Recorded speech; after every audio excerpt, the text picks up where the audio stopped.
नमस्ते। हिंदी मनोविज्ञान शिक्षण वर्ग के लिए आप सबका स्वागत है। आज हम इस क्लास में विकास की अवस्थाओं में बाल्यावस्था का अध्ययन करेंगे। कल क्लास में विकास की अवस्थाओं के अंतर्गत हमने शैशव अवस्था का अध्ययन किए। शैशवावस्था संबंधी विशेषताओं के बारे में अध्ययन किया गया कल क्लास में। आज हम बाल्यावस्था के बारे में अध्ययन करेंगे। और यहाँ पर देखने पर देखिए, ये स्थूल वर्गीकरण जो है ये आमतौर पर मोटे तौर पर यह स्थूल वर्गीकरण कहा जाता है। इसमें बाल्यावस्था 6 वर्ष की आयु से लेकर 12 वर्ष की आयु तक माना जाता है। यहाँ पर बाल्यावस्था 6 वर्ष से लेकर बालकों में होने वाले सभी प्रकार के शारीरिक, मानसिक, संवेगात्मक, सामाजिक, नैतिक, भाषा संबंधी परिवर्तनों को या विकास को बाल्यावस्था के अंतर्गत लिया जाता है। और उसी प्रकार यहाँ देखने पर कोल नामक मनोवैज्ञानिक ने उन्होंने विकास की अवस्थाओं का वर्गीकरण अपने विचारों के आधार पर किया था।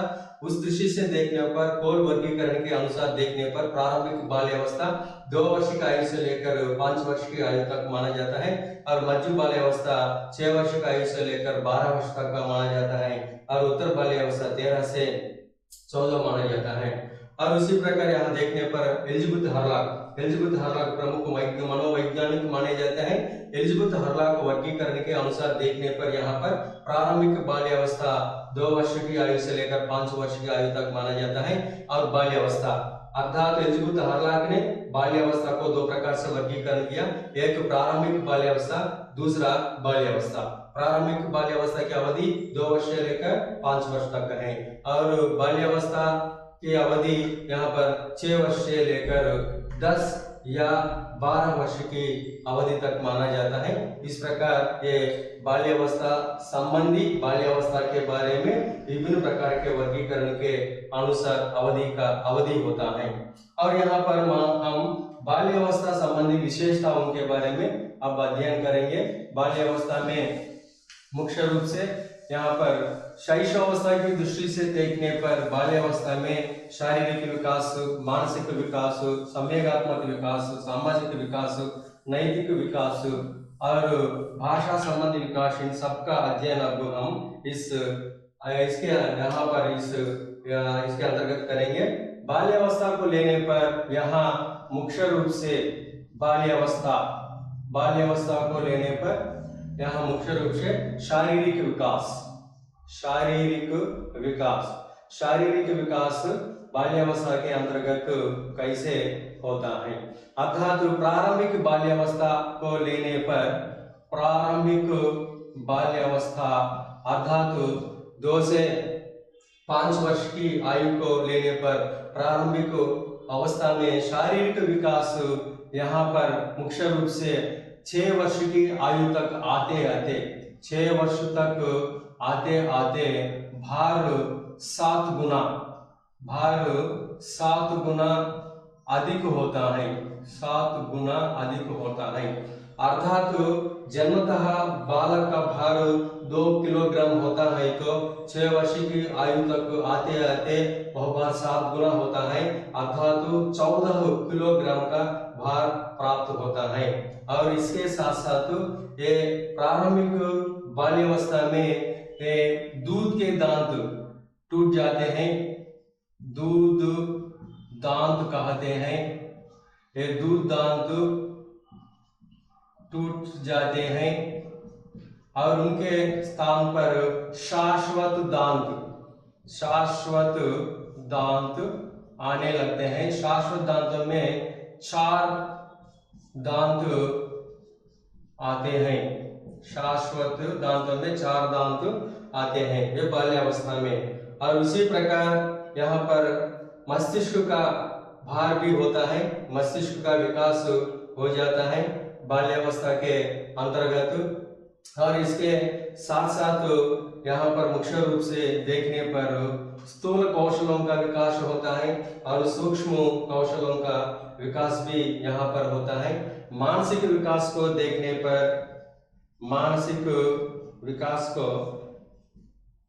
पर यहाँ पर बाल्यावस्था में मानसिक विकास माने ध्यान, चिंतन, तर्क, कल्पना, निरीक्षण आदि प्रक्रियाओं को मानसिक विकास के अंतर्गत लेते हैं। शैशवावस्था की दृष्टि से देखने पर यहाँ किसी वस्तु पर ध्यान को केंद्रित करते हैं, किसी वस्तु पर ध्यान को केंद्रित करते हैं, अधिक समय तक ध्यान को केंद्रित करते हैं।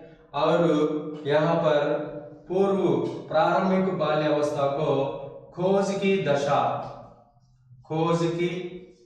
दशा या वैज्ञानिक खोज की दशा भी कहते हैं, क्योंकि बालकों में विभिन्न अंशों के बारे में स्वयं खोज करने की भावना का प्रारंभिक बाल्यावस्था में विकास होने लगता है। इस कारण यहाँ पर खोज की दशा या वैज्ञानिक खोज की दशा कहते हैं। और यहाँ पर ऐसे कैसे हुआ, ऐसे क्यों हुआ, इन प्रश्नों को पूछने लगता है हर एक विषय के बारे में। और अनजान विषयों के बारे में बालक उत्सुकता से जानने की कोशिश करता है। इसलिए ऐसे कैसे हुआ, ऐसे क्यों हुआ, इस प्रकार के प्रश्न पूछता है। इस प्रकार मानसिक विकास बाल्यावस्था में अर्थात प्रारंभिक बाल्यावस्था में होता है।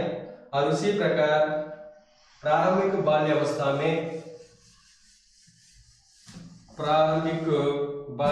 में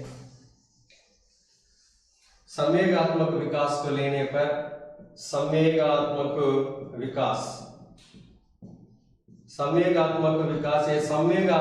ये संवेग मनोवैज्ञानिक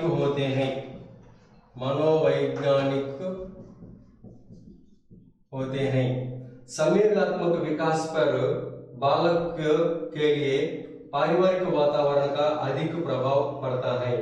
और शैशवावस्था की दृष्टि से देखने पर प्रारंभिक बाल्यावस्था में संवेगों का प्रयोग अधिक उचित ढंग से करने लगता है। और यहाँ पर संवेग मुख्य रूप से वातावरण से प्रभावित होते हैं और ईर्ष्या, द्वेष आदि भावनाओं का भी विकास प्रारंभिक बाल्यावस्था में होने लगते हैं। और उसके साथ साथ सामाजिक विकास को लेने पर यहाँ पर प्रारंभिक बाल्यावस्था में सामाजिक विकास के अंतर्गत हम समांतर क्रीड़ा कहते हैं, अर्थात स्वतंत्र खेलने लगता है। स्वतंत्र खेलने को ही समांतर क्रीड़ा कहते हैं, अर्थात स्वतंत्र रूप से खेलने लगता है। और उसी प्रकार इसी प्रारंभिक बाल्यावस्था में संसर्ग क्रीड़ा कहते हैं, अर्थात साधारण खेलों से भिन्न खेल इस प्रारंभिक बाल्यावस्था में खेला जाता है। अर्थात पीछे दौड़ना और पीछे चलना, आगे दौड़ने के बजाय पीछे दौड़ना और आगे चलने के बजाय पीछे चलना, और साइकिल चलाते समय साइकिल को पीछे से चलाना, इस प्रकार के क्रीड़ाओं को या खेलों को समांतर क्रीड़ा कहते हैं। इस प्रकार समांतर क्रीड़ाओं को या विभिन्न खेलों को खेलने की प्रवृत्ति को ही संसर्ग क्रीड़ा कहते हैं। और इसके साथ साथ यहाँ पर भिन्न खेलने को ही संसर्ग क्रीड़ा कहते हैं। और इसके साथ साथ एसोसिएटिव प्ले भी कहते हैं संसर्ग क्रीड़ा को। और उसके बाद सहकारी क्रीड़ा अर्थात इन्हें सामाजिक क्रीड़ा भी कहते हैं, सहकारी क्रीड़ा सामाजिक क्रीड़ा भी कहते हैं। इनको अंग्रेजी में कोऑपरेटिव प्ले भी कहते हैं, कोऑपरेटिव प्ले। इस प्रकार समांतर क्रीड़ाओं के द्वारा, संसर्ग क्रीड़ाओं के द्वारा, सहकारी क्रीड़ाओं के द्वारा। सहकारी क्रीड़ाएं, इसका मतलब यह है कि ये टीम में खेलना, सामूहिक रूप से खेलना, जैसे कबड्डी और इसी प्रकार जैसे खो खो, इन सभी खेलों को सहकारी क्रीड़ा कहते हैं। इन क्रीड़ाओं के माध्यम से प्रारंभिक बाल्यावस्था में उनमें सामाजिक गुणों का विकास होता है, अर्थात उनमें सहकारिता और सहानुभूति और नेतृत्व आदि भावनाओं का विकास होता है। ये सामाजिक विकास संबंधी अंश है। और उसके साथ साथ प्रारंभिक बाल्यावस्था को लेने पर ये नैतिक विकास कैसे होता है। प्रारंभिक बाल्यावस्था में नैतिक विकास, शैशवावस्था में वहां पर नैतिक विकास कैसा होता है। शैशवावस्था में कहा गया है कि बालक शैशवावस्था में पूर्ण रूप से अनैतिक प्राणी होता है, क्योंकि वह उचित और अनुचित दोनों में अंतर नहीं जानता है। केवल अपनी आवश्यकताओं की पूर्ति को ही वह उचित व्यवहार मानने लगता है। लेकिन यहाँ पर आने पर नैतिक विकास में परिवर्तन होता है। यहाँ पर नैतिक विकास परिणामों के आधार पर होता है। परिणामों के आधार पर नैतिक विकास होता है।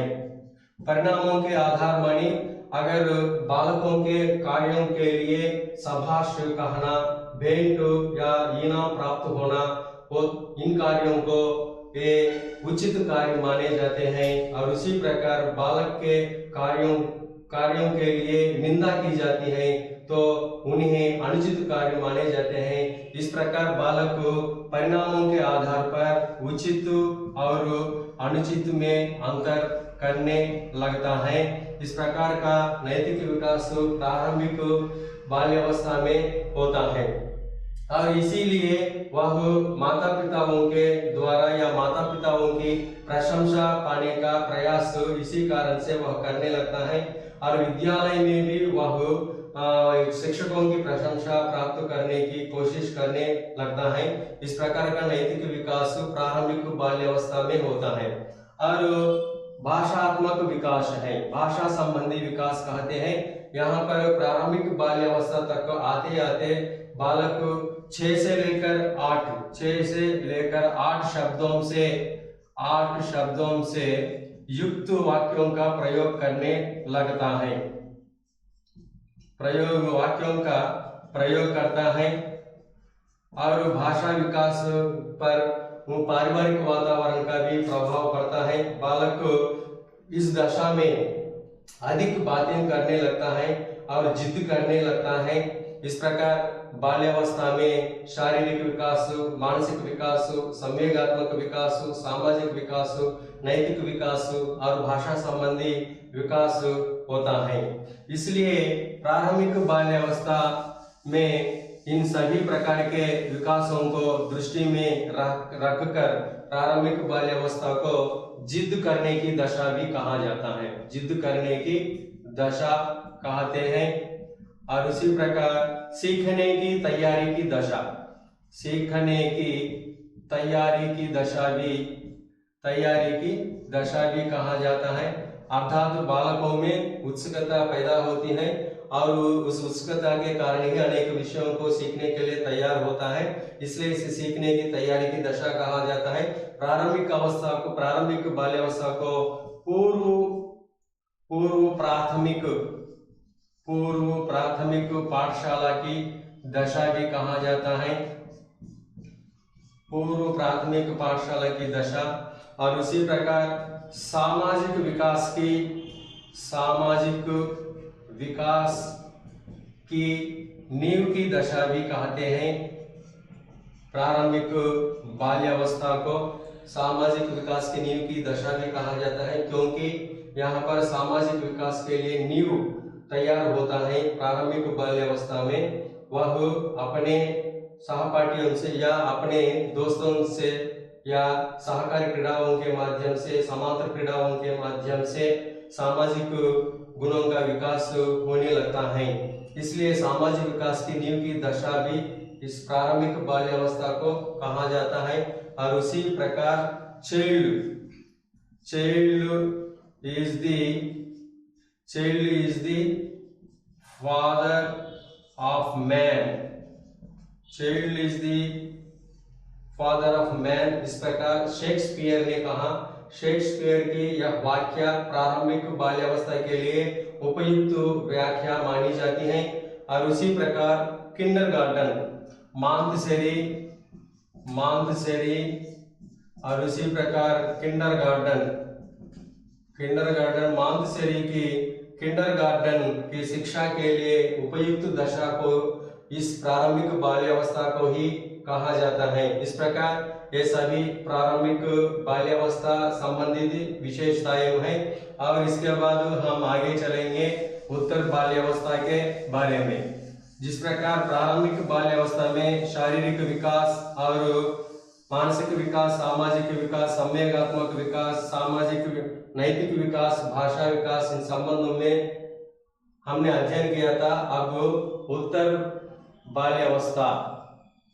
उत्तर बाल्यावस्था का अध्ययन करेंगे।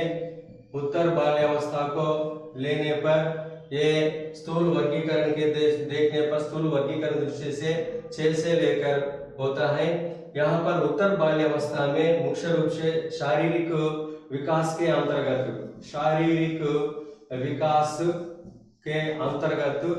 कहा जाता है कि इसमें दृढ़ता, परिपक्वता,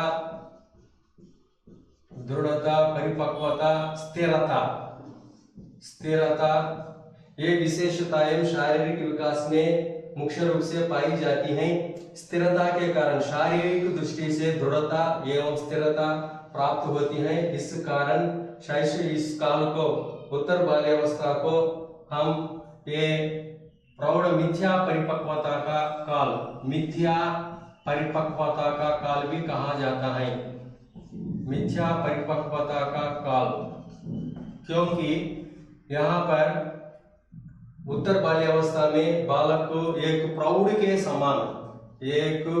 के समान दिखाई देता है। शारीरिक आकार की दृष्टि से, शारीरिक विकास की दृष्टि से उत्तर बाल्यावस्था में बालक एक प्रौढ़ के समान दिखाई देता है, क्योंकि शारीरिक विकास में स्थिरता आती है, दृढ़ता आती है, परिपक्वता होती है और यहाँ परिपूर्ण रूप से प्रौढ़ के समान दिखाया जाता है। इसी दृष्टि से रास ने कहा कि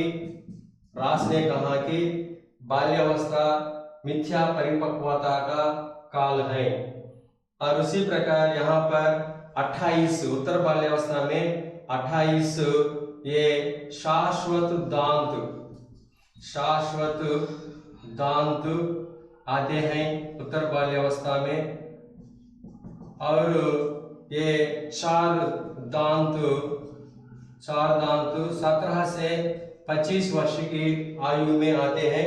अर्थात उत्तर बाल्यावस्था में जो दूध के दांत होते हैं पूरे टूट जाते हैं। उनके स्थान पर प्रारंभिक बाल्यावस्था में केवल 4 शाश्वत दांत आते हैं। यहाँ उत्तर बाल्यावस्था में देखने पर 28 शाश्वत दांत आते हैं और बाकी 4 दांत और उसके बाद आते हैं, अर्थात 17 वर्ष से लेकर 25 वर्ष की आयु में आते हैं। और इस प्रकार किशोर अवस्था के सभी लक्षण ये उत्तर बाल्यावस्था में दिखाई देते हैं। इसी कारण पूर्व किशोर अवस्था भी इसे कहा जाता है।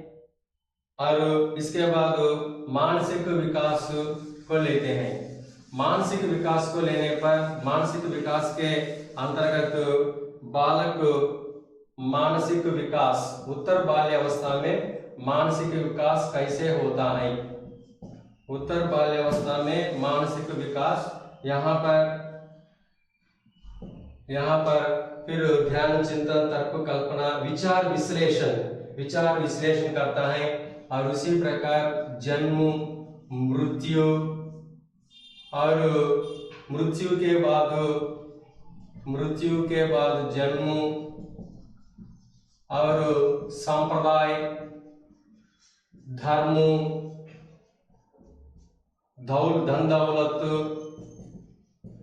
धन दौलत आदि विषयों के बारे में, सामाजिक महत्व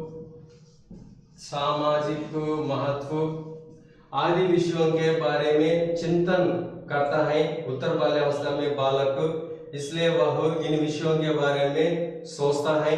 और उसी प्रकार न्याय,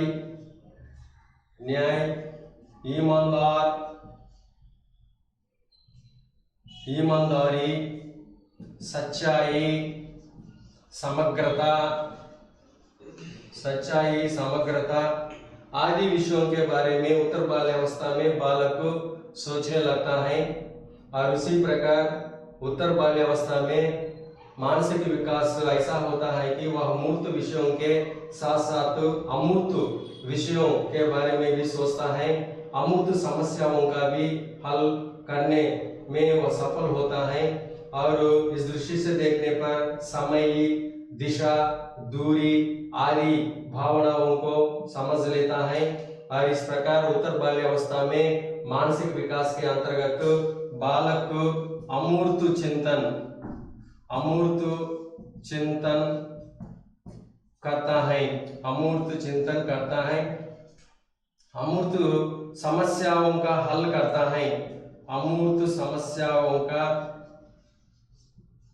हल करता है, यहाँ प्रारंभिक बाल्यावस्था और उत्तर बाल्यावस्था दोनों की तुलना करने पर प्रारंभिक बाल्यावस्था में बालक का मानसिक विकास केवल मूर्त विषयों तक ही सीमित होता है। वह मूर्त विषयों से संबंधित समस्याओं का हल करने में सफल होता है। और वह मूर्त विषयों के समस्याओं का हल करता है, लेकिन समस्याओं को हल करने की विधि के बारे में विवरण नहीं दे पाता है। लेकिन उत्तर बाल्यावस्था में देखने पर मूर्त समस्याओं के हल करने की विधियों का विवरण भी दे पाता है। और उसी प्रकार अमूर्त चिंतन करता है और समय, दूरी और दिशा आदि भावनाओं को समझ लेता है। और उसके साथ साथ अमूर्त समस्याओं का भी हल करने में वह सफल होता है। इस प्रकार मानसिक विकास उत्तर बाल्यावस्था में होता है। और इसके बाद देखने पर संवेगात्मक विकास को देखने पर प्रारंभिक बाल्यावस्था में कहा गया कि संवेग ये मनोवैज्ञानिक होते हैं। प्रारंभिक बाल्यावस्था की दृष्टि से देखने पर यहाँ पर संवेगात्मक विकास में संवेग कैथार्सिन कहते हैं, अर्थात संवेगों को नियंत्रण करने की क्षमता प्राप्त कर लेता है। अर्थात उचित व्यवहार और अनुचित व्यवहार में अंतर जानता है।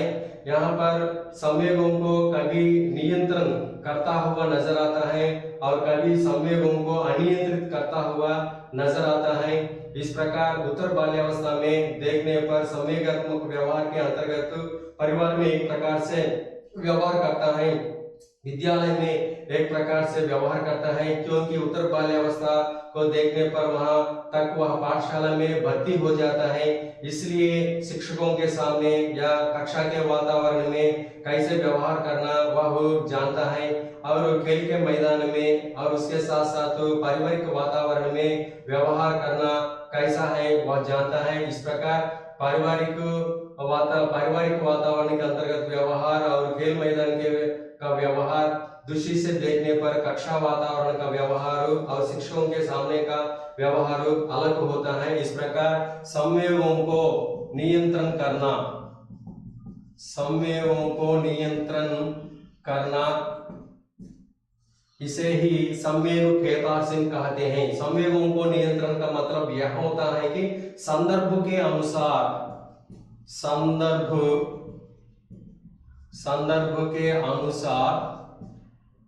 संवेगों को प्रकट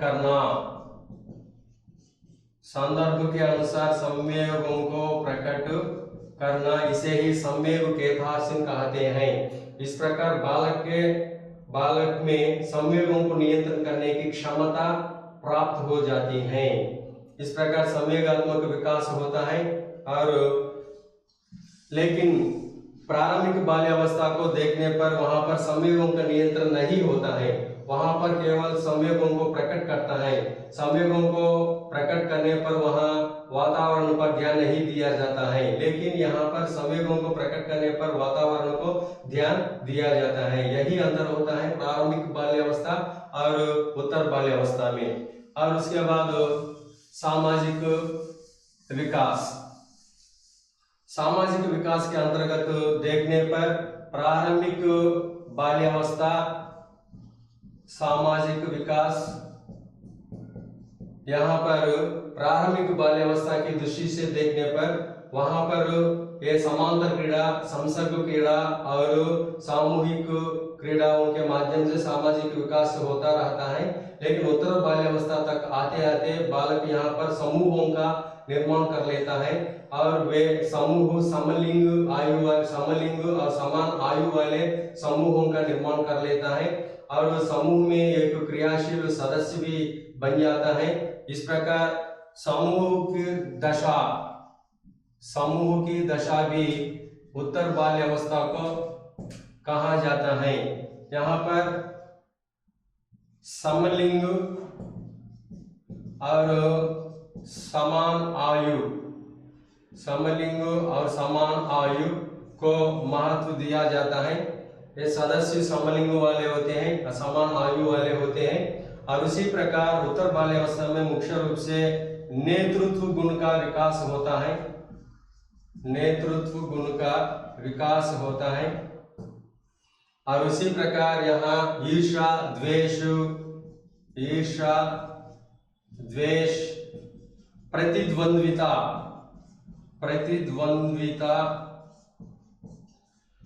की भावना अधिक होती है। प्रतिद्वंदिता माने यहाँ पर मुख्य रूप से इस विशेषता को लेकर किर्कपैट्रिक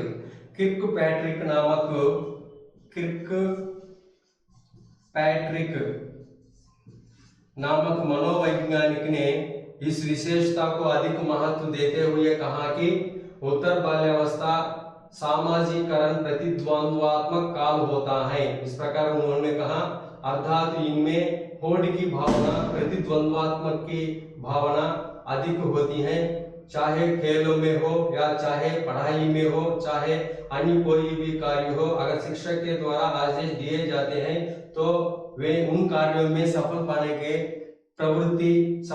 की भावना अधिक होती है। और उसी प्रकार उत्तर बाल्यावस्था में अनुकरण की प्रवृत्ति की प्रबलता भी अधिक होती है उत्तर बाल्यावस्था में। इस प्रकार सामाजिक विकास उत्तर बाल्यावस्था में होता है। और उसके बाद देखने पर नैतिक विकास के अंतर्गत प्रारंभिक बाल्यावस्था की दृष्टि से देखने पर नैतिक विकास, यहाँ पर बालक सत्यवादी होता है क्योंकि उचित और अनुचित में बालक का अंतर जान लेता है। और इसी प्रकार अनेक प्रकार के भूलों पर वह पछताता है। पछताने की प्रवृत्ति, प्रायश्चित करने की प्रवृत्ति, प्रायश्चित करना, सुधार करने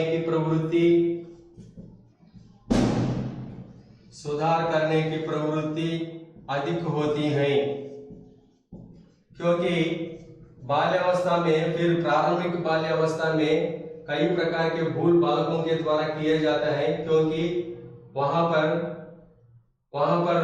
बालक केवल अपनी आवश्यकताओं की पूर्ति को अधिक महत्व देता है। लेकिन उत्तर बाल्यावस्था तक आते आते बालक अनेक भूलों से दूर रहता है, अनेक बुरे कार्यों से दूर रहता है और बाल्यावस्था के जो बुरे कार्य किए होते हैं उन पर पछताते हैं और अपने जीवन को सुधारने की कोशिश करने की भावना उनमें होती है।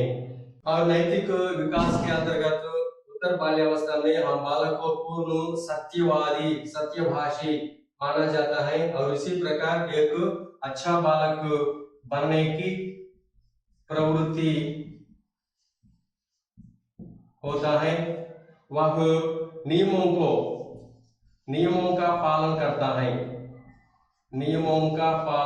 है, पारिवारिक नियमों का पालन करता है, सामाजिक नियमों का पालन करता है और विद्यालय नियमों का भी पालन करता है। उत्तर बाल्यावस्था में बालक इस प्रकार बालक में नैतिक विकास होता है। और उसके बाद हम भाषा संबंधी विकास, भाषा संबंधी विकास कैसे होता है उत्तर बाल्यावस्था में। प्रारंभिक बाल्यावस्था की दृष्टि से देखने पर उत्तर बाल्यावस्था में बालक अनेक वाक्यों का प्रयोग करने लगता है, अनेक शब्दों से युक्त वाक्यों का प्रयोग करने लगता है। और उत्तर बाल्यावस्था तक आते आते बालक के मस्तिष्क में अनेक सैकड़ों शब्द आते हैं, सैकड़ों शब्दों के अर्थ जान लिए होता है और उन शब्दों का प्रयोग करके बालक वाक्यों का प्रयोग करने लगता है। और इस अवस्था में शिक्षालय जो है, पाठशाला जो है, पाठशाला वातावरण के द्वारा अर्थात वहां पर शिक्षण के द्वारा और उसी प्रकार पारिवारिक वातावरण में अभिभावकों के द्वारा और उसी प्रकार टीवी के माध्यम से, रेडियो के माध्यम से, अखबारों के माध्यम से और उसी प्रकार पुस्तकालय के माध्यम से बालक अपने भाषा में अनेक शब्दों को जोड़ता जाता है और अनेक प्रकार के वाक्यों का प्रयोग करने लगता है और अपने विचारों को प्रकट करने लगता है और दूसरों के प्रति, दूसरे विषयों के प्रति, दूसरी वस्तुओं के प्रति अपने विचारों को स्वयं प्रकट करने तक उसकी भाषा में विकास हो जाता है। इस प्रकार उत्तर बाल्यावस्था के अंतर्गत भाषा विकास कहा जाता है। भाषा विकास में टीवी के माध्यम से, रेडियो के माध्यम से, न्यूज़पेपर्स के माध्यम से, इसके साथ साथ विद्यालय, परिवार, अन्य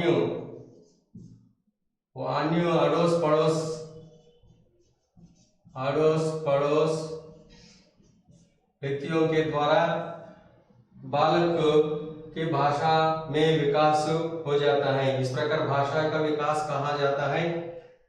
इस प्रकार उत्तर बाल्यावस्था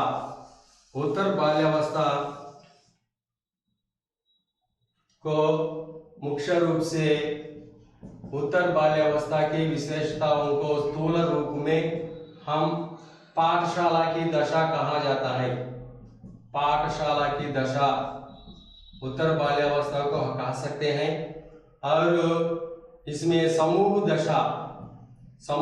का निर्माण अधिक होता है, इसलिए समूह दशा भी कहते हैं, समूह दशा। और उसी प्रकार नेतृत्व व्यवहार की दशा भी कहते हैं, नेतृत्व व्यवहार की दशा भी कहते हैं। और इसके साथ साथ बालक को स्वयं अपने स्नान करना, कपड़े धोना, स्वयं भोजन लेना आदि के स्वयं पोषक कार्यों के विकास की दशा भी इसे कहते हैं। स्वयं पोषक कार्यों के विकास की दशा के रूप में भी उत्तर बाल्यावस्था को लिया जाता है। और उसी प्रकार पढ़ना, लिखना, चित्र खींचना, पढ़ना, लिखना, चित्र खींचना, स्किपिंग,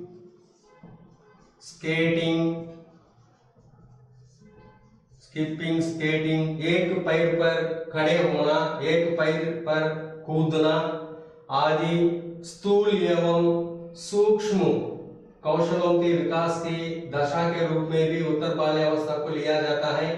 और खासकर बालिकाओं में सीना, पिरोना, बगिया का काम करना, अनेक वस्तुओं को इकट्ठा करना और विभिन्न भागों को जोड़कर एक खिलौने को बनाना या वस्तु को बनाना आदि कौशलों का विकास होने वाली दशा के रूप में भी बाल्यावस्था को लिया जाता है। और बाल्यावस्था में रचनात्मक कार्य करने की प्रवृत्ति भी उत्तर बाल्यावस्था में खासकर पाई जाती है।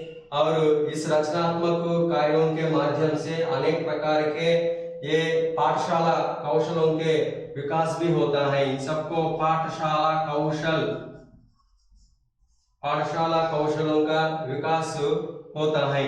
और इसके साथ साथ उत्तर बाल्यावस्था में मजाक उड़ाना और कहानियों का सृजन करना और कल्पनाओं में उड़ान करना आदि कार्यों के माध्यम से भाषा का विकास होता है। यहाँ पर भाषा का विकास में कहानियों का सृजन करना, कहानी सृजन, मजाक उड़ाना, कल्पना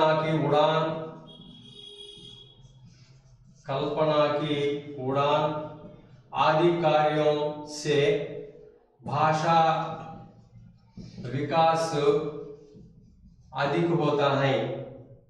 और इसके साथ साथ उत्तर बाल्यावस्था को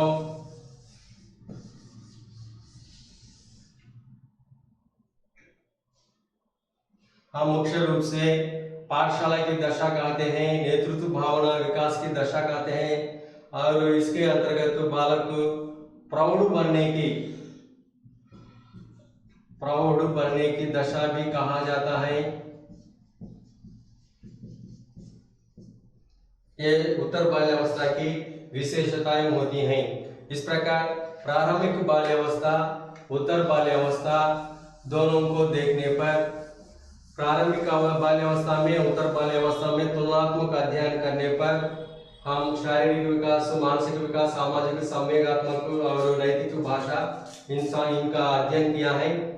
और यहाँ पर एक मुख्य अंश यह होता है कि ये बाल्यावस्था में, उत्तर बाल्यावस्था में निरुद्देश घूमने की प्रवृत्ति भी पाई जाती है।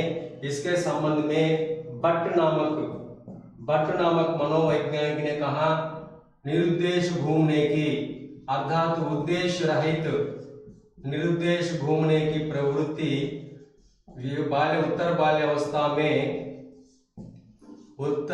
बाल्यावस्था में अधिक पाई जाती है। इस पर अध्ययन करने वाला मनोवैज्ञानिक बट है।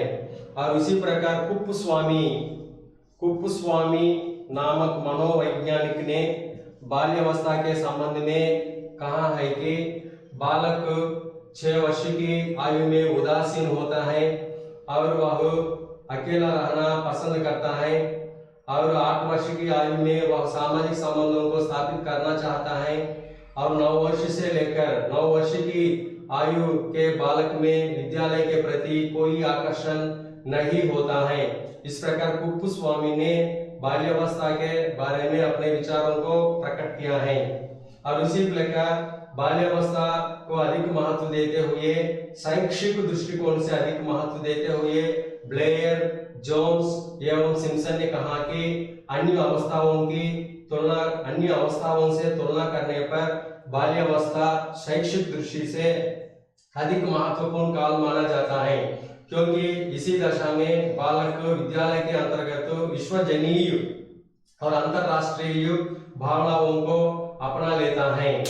और उसी प्रकार कोल एवं ग्रूस मनोवैज्ञानिक ने कहा कि अन्य अवस्थाओं की तुलना करने पर बाल्यावस्था माता पिताओं के लिए समझना अधिक कठिन होता है, क्योंकि इस अवस्था में बालक बड़ा उग्र होता है और संवेगात्मक असंतुलन भी उसमें कभी कभी पाई जाती है। इस कारण ये कोल एवं ग्रूस ने कहा कि अभिभावकों के लिए बाल्यावस्था समझने के लिए कठिन का काल होता है।